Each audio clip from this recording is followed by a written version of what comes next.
साथियों, आज हम भीम आर्मी के कार्यालय में हैं और अभी हमारे साथ में भीम आर्मी से भाई महेंद्र कशु मेहरा।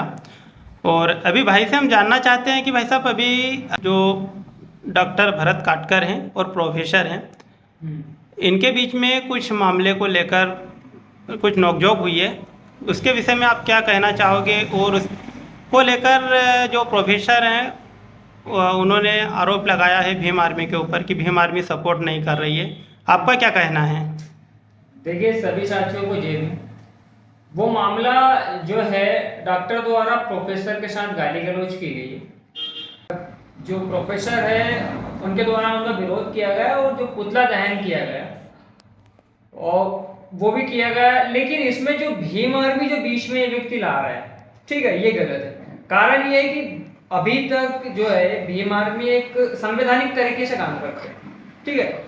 संवैधानिक तरीके से काम करने का मतलब ये है कि प्रोफेसर द्वारा, मतलब जो पीड़ित परिवार है, पीड़ित द्वारा भीम आर्मी ऑफिस में एक भी इस प्रकार का आवेदन निवेदन नहीं किया गया कि भाई हमारा सपोर्ट करें, इस प्रकार से हमारे साथ घटना हुई है, ठीक है। जो गलत घटना हुई है, रिकॉर्डिंग पब्लिक हुई है, पूरे हरदा में वायरल हुई है, लेकिन उसमें भीम आर्मी का कहां से आ गया?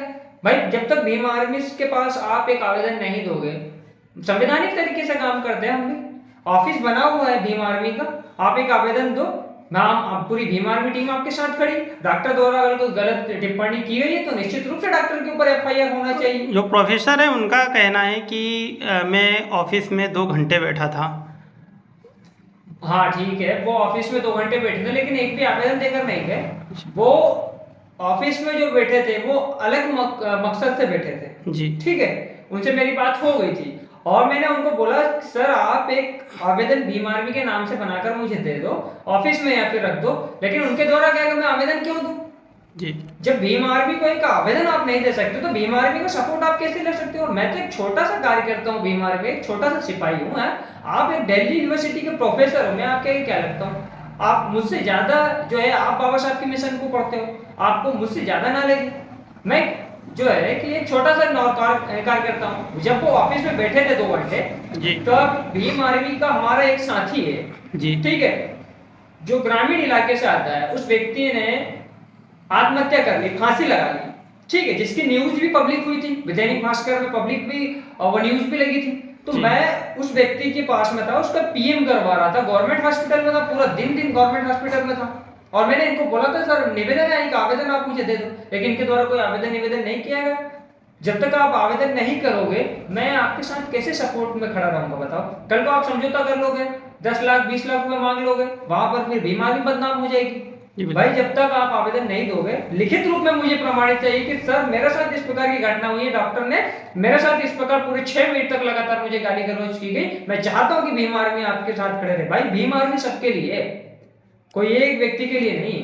मैं बोल रहा हूं, अगर प्रोफेसर द्वारा मुझे लिखित में आवेदन मिलता तो निश्चित रूप से भीम आर्मी पूरा सपोर्ट करेगी और पूरी ताकत से ये लड़ाई को लड़ेगी। भाई साहब, आपके ऊपर जो आरोप भी लगाए जा रहे हैं कि 500 रुपये चंदा लेकर भीम आर्मी काम करती है, ये प्रोफेसर का कहना है, मीडिया के सामने उन्होंने ये बात देखो, रखी है। बाबा साहब के मिशन के लिए 500 रुपए कोई मायने नहीं रखता, ठीक है। और बात रही 500 की, तो 5000 लोग भी देते हैं, 5000 रुपए भी लोग देते हैं, ऐसा नहीं, ठीक है। ये मेरे लिए नहीं, ये बाबा साहब के मिशन के लिए, दलित आदिवासी वंचित समाज के लिए, काम के लिए चंदा लेते हैं, हमको खुद के खर्च के लिए नहीं लेते हैं। तो वो जो आरोप लगाया है वो निराधार है, और ये राजनीति में जो है कि वो आरोप प्रत्यारोप लगते रहते हैं। जी भाई साहब, इस मामले में आपकी क्या राय है? भाई सीधा सा फंडा है कि डॉक्टर द्वारा गलत टिप्पणी की गई, गाली गलौज की गई, तो निश्चित रूप से एफआईआर होनी चाहिए। जी। और जो प्रोफेसर है, अगर वो हमारे पास आते हैं, हमको आवेदन देते तो निश्चित रूप से हम उनके साथ खड़े हैं, ऐसा नहीं। ठीक, धन्यवाद।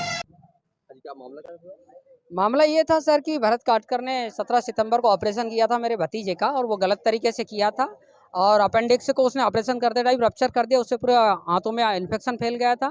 दोबारा उसको एडमिट कराया, तब भी रिकवरी नहीं हुआ, उसने कोई डाइट शेड्यूल भी नहीं बताया। जब बच्चे की रिकवरी नहीं हुई तो मैंने भोपाल एम्स में एडमिट किया, अभी वहाँ पर रिकवरी चल रही, डॉक्टर पुनीत अग्रवाल उनका ट्रीटमेंट कर रहे हैं, और मेरे साथ लगभग उन्होंने 6 मिनट गाली भी बका है।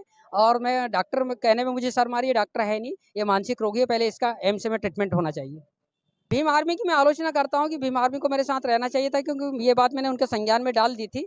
और भरत काटकर बोलता है उनको कि मैंने 500 रुपये चंदा देता हूँ, इसलिए है ना मेरे खिलाफ आपने जाए, ये बहुत ही निंदनीय कि क्या तू 500 रुपये दे के किसी मूवमेंट को है ना मोड़ देगा। तो ये तो भीम आर्मी की कमजोरी है कि भाई न्याय, जो पीड़ित है उसको न्याय मिले और जो अपराधी है उसको सजा हो। तो ये भीम आर्मी को खड़ा होना चाहिए था। मैं चंद्रशेखर भाई से भी बात किया हूँ इस विषय में।